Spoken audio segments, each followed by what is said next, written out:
So this is Chepstow Methodist Church. I'm just looking at a few different features of this church. It's got the buttresses, it's got what looks like cooked out red bricks. It's got red bricks on this front part and then cooked out bricks next to it. It's been reinforced all the way up these buttress things with the bigger stones. And just in front of the church, it looks like it could be a mud flooder, is a modern brick wall. And I'm just wondering, I mean, it just defies belief, doesn't it, that regular brickwork such as that could turn into this kind of brickwork. And I know that Tartarian Meltology has kind of proven that there's a lot of incidences of red bricks doing magic tricks. It almost defies belief. And that I'm just wondering that in some of these constructions, are we looking at reconstructions? So for instance, the window and the bricks around this window at the top of that arch, they look new, don't they? Compared to the irregular shapes around them. So are we looking at a mixture of techniques, reconstructed these walls hastily thrown together with the cooked out bricks and rubble and remains of destroyed buildings that just fell apart or shook apart perhaps, but then linked with what looks like parts that did survive. So it looks like possibly the front of the church did survive. You can see this is much more regular brickwork or stonework all the way up. It's on the front of this church too. You could make an argument this looks like the original. They've bricked up these windows, interestingly. These windows have been bricked up. Only one of them is not bricked up. You'd think that all of them would have been windows originally. It's got the cymatic patterns, it's got the tech at the top, the tech parts. Possibly some bits have been removed. But then the front is very different in terms of how the bricks have reacted to the side of the church, where we're looking at this irregular pattern. Now, I'm just not sure I agree with Tartarian Meltology that this is post that. So, for instance, that was what it used to look like, or it used to look like the front, and now it's looked like that, and it's become irregular. It looks to me like there could be another explanation. So let's compare these windows then. So according to what I'm thinking, that these sides of the walls possibly fell down and they were hastily put back up after the X factor. What about these windows here? Are these original? Or the ones at the front original? Are they the same?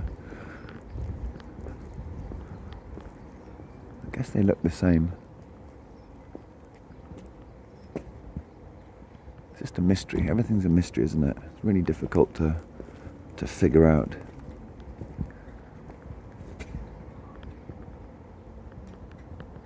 All the way up here you can see the bricks that still have carbon-14 together with the ones that are cooked out. But yeah, these windows here do look like they're pretty much exactly the same as the ones round the corner. It says 1855, so is 1855 the reconstruction? Most churches seem to be built on more ancient churches or more ancient structures. So just looking around this Chepstow, there does seem to be pockets of other interesting survival perhaps. Red brick coexisting with cooked out brick. That doorway at the top there. The red brick all the way around the doorway and around the window, and then the old cooked out brick next to it. So go figure. To me that doesn't look like it's a pocket of survival. It looks like people have reconstructed a building with rubble and destroyed building remains, put it together with mortar, and then used newer red brick to put the doorway and the window on. So I'm not sure. difficult. It's very difficult. Just fascinating looking through the world with this Meltology framework. And it's relatively new to me, so I defer to Tartarian Meltdown, even though the guy's hella young. I feel like I'm 3 times as old as him. And he doesn't seem to have any lack of certainty at all in what he says. He seems to be absolutely certain, which I just think is not a very academic way of approaching problems, but I do like the guy, so I'm not knocking him. So again, here we've got red brick mixed with what's clearly not red brick, and I just disagree with Tartarian Meltology that this brick used to be that brick. I'm just not sure about that. Just not sure that this brick would deform, swell, and then join together into perfect sized or very regular sized bigger bricks. I'm just not sure that's how it works. I just don't think. And then these window, these clearly were not red brick. So I think he's wrong when he says everything used to be red brick. I think a lot of things used to be red brick. This is quite an interesting structure here, just coexisting. Maybe the old city wall or something, coexisting with these other buildings. Got the cooked out bricks, and then we've got interspersed with the odd modern brick thrown in. So that looks like a modern brick that's just thrown in there. Maybe there was a decay and they decided to strengthen the wall.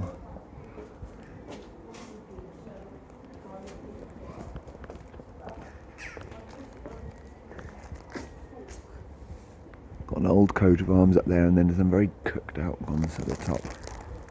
Just going to walk through this city gate or whatever it was. Seem to have kind of swelling. The walls aren't regular, they're not straight, they seem to be swelling out, which fits in with a cooked out post Meltology or post X Factor event, but then the arch inside seems newer. If you look at those round windows up there, they're clearly red brick. I'll see if I can zoom in.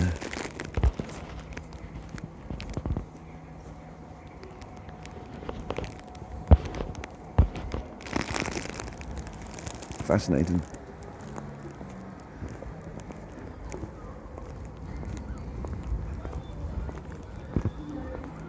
And then we see this building with a turret on top. Still not fully understanding the differences between the spires and the turrets and what they did and what their function was. There's a lot of good work by Martin Leaker on Antiquitech, which I love. Nice old clock. Some good ironwork there. But this turret at the top, I'm yet to kind of understand the function of the turrets. I watch a bunch of videos by truthers, and there seems to be some very logical explanations for some of the way that Antiquitech was used. But there's still some things that really puzzle me. Why build like that? What was the function there?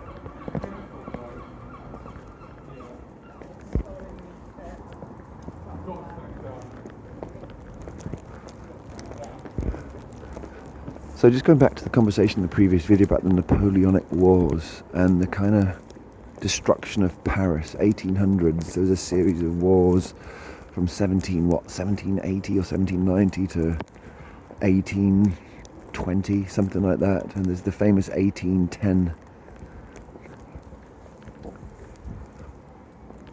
Prussian posters, propaganda posters that you see, or the ones that feature Prussia, the Napoleon versus Prussia. And the Napoleonic Wars seem to be post when the Great Fire of London happened, 1666, when the city was dynamited and destroyed by the king, that's the story. I think it really gets talked about that, how they dynamited these cities with the Great Fires in an effort to create a fire break. It's never really discussed.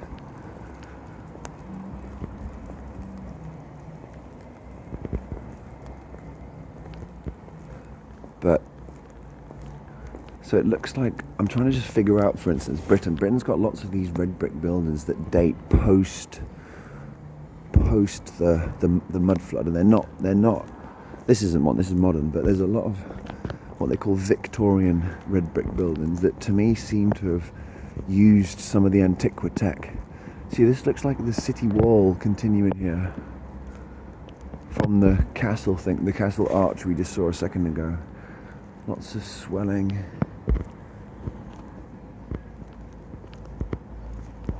So yeah, this would be something that Tartarian mud flood guy would say. He would say, look at all the regularity of these bricks, and then look at how it becomes irregular. And I'm not sure if this just front section of regular bricks masks the more irregular brickwork behind it that maybe bulked up the wall.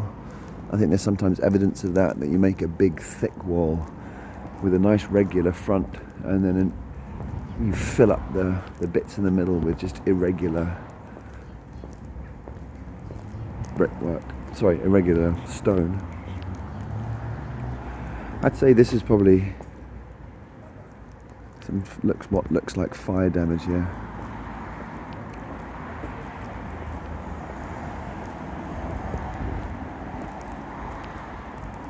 Sorry about the unstructured natures of these musings. This is kind of like a boots on the ground, gathering primary evidence kind of video, which I think I enjoy doing. I enjoy just walking around and looking at these things and then sharing it. And one of the reasons I do is because I enjoy watching other people sharing videos from all around the world, where they show what's happening in their area of the world, their pocket, their little bit. And I'm just sharing what's happening here in Monmouth and Chepstow in Wales because I'm visiting. So at the top there it looks like a little bit of a rebuild. They've rebuilt something at the top on top of this very irregular structure here that might have been thrown together with mortar again. I don't know, it's just difficult to tell. It's difficult to tell what happened here. It's difficult to tell what event happened. But as you can see, this city wall seems to keep stretching. Down there in that valley we've got the Severn estuary, and I'm pretty sure that tidal and storm surges came up the Severn estuary, if not some kind of tidal wave event, and knocked out the lower lying buildings, just knocked them out completely, washed them away with tons and tons of mud flood and tons of debris. And this stuff in the higher land in Bristol, the Clifton area. Clifton's got lots and lots of surviving old tech buildings that are used by universities up there, and some of them have been taken over by modern businesses. But this area here, this is in the Wales side of Severn. It's difficult to piece together what happened. I think obviously if you reclaim, or you're a survivor from an older period that's been wiped out by war, then maybe you would just knock bits down to build your own house. You just go up, spend a few weeks knocking the bricks down or knocking the stones down. You build your own house out of what was there before. It's a hella thick wall though, isn't it? That's a thick old wall. Same on this side, and this stretches right down to that arched castle that we saw. That's a thick wall. That's just something we don't really build that thick anymore. So what was it for? Was it a sea defense? Do you build walls that thick to protect from the sea? Because you know that the sea's going to rise that much at certain points, certain cyclical moments. I'm not sure what the official story is. There'll probably be someone that'll just point out a website to, this is the official story of this wall around Chepstow, and this is what happened. And there's always a congruent story. The mainstream likes to provide something that sounds legit, basically. It'll just baffle you, a bit of science, a bit of rhetoric, the labour of language, and then it lulls us to sleep. It casts a spell, and we don't question it. We just think, some experts looked at this and they know, and they're going to explain to me, and then now I know, and I can regurgitate it. So yeah, I'm open to any explanation, and there's a different explanation for all of these different pieces of the past that we see. There's different things that have happened over the years. I mean, it's very, very easy to imagine people just thinking, oh, I'll use this stone to build my own house. There's no one guarding this anymore. Those people have long gone. We'll reclaim it. Not sure something was here before and was ripped out, I'm not sure. Or if it's a cannonball strike has hit this, causing these pieces of damage. Maybe a ship came up the estuary firing cannonballs up here. That would be easy to imagine as well.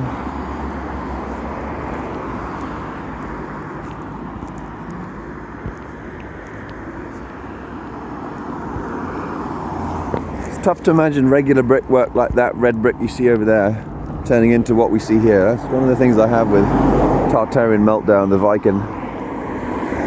Absolute legend that he is. But it's just tough to imagine that the red brick deforms into this irregularity and into this irregularity.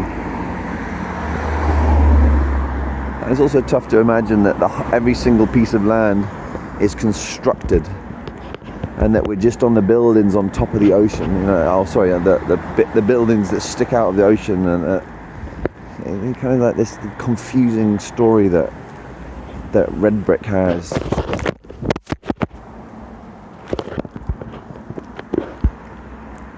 Sorry about that. It's just this quite confusing story that the flood came, the meltdown happened, or the X Factor happened, and we're just living in brick ash, and everything was constructed. And it's just like, well, what did the previous people not have? Sand to build from, or did they not have earth? Were there not vast plains? It was just all solid buildings. It was like something like Dark City, where everything was constructed. It's just like very difficult to imagine a world like that, where the whole thing is just completely artificial and constructed. Very difficult to imagine.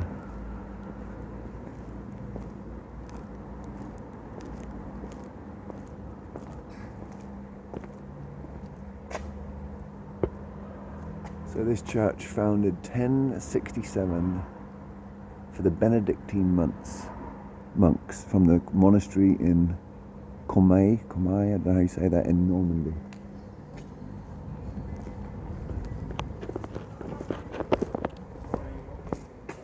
And then this gatehouse, the rebuilding of the gatehouse in 1609. 1609, a rebuilding of the gatehouse. I don't know what that means, that language up there. I don't know if anyone can decode that.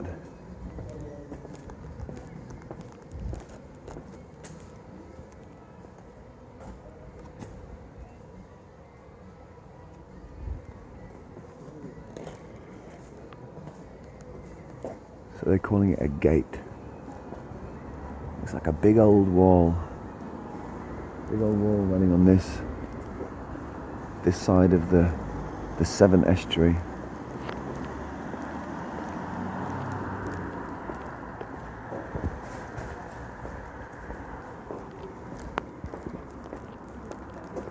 And one of these sort of wooden buildings, I'm not sure if that was a reaction to trying to prevent a future meltdown of the grid, or just convenience, where they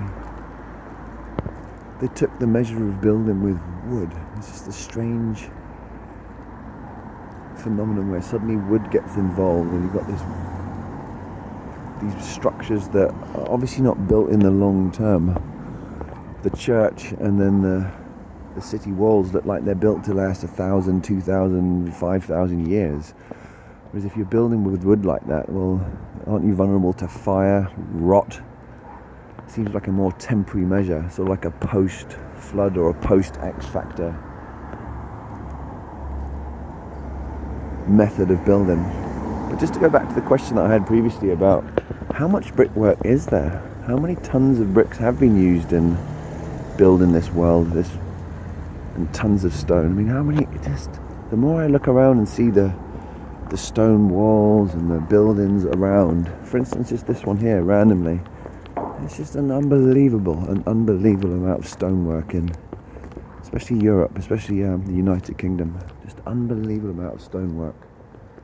You just start to open your eyes and just look at it and start to wonder about it. It's literally mind-blowing how much stonework there is. Incredible. Anyway, John Levi style ramble there. Sorry about that. I just need a dog, don't I?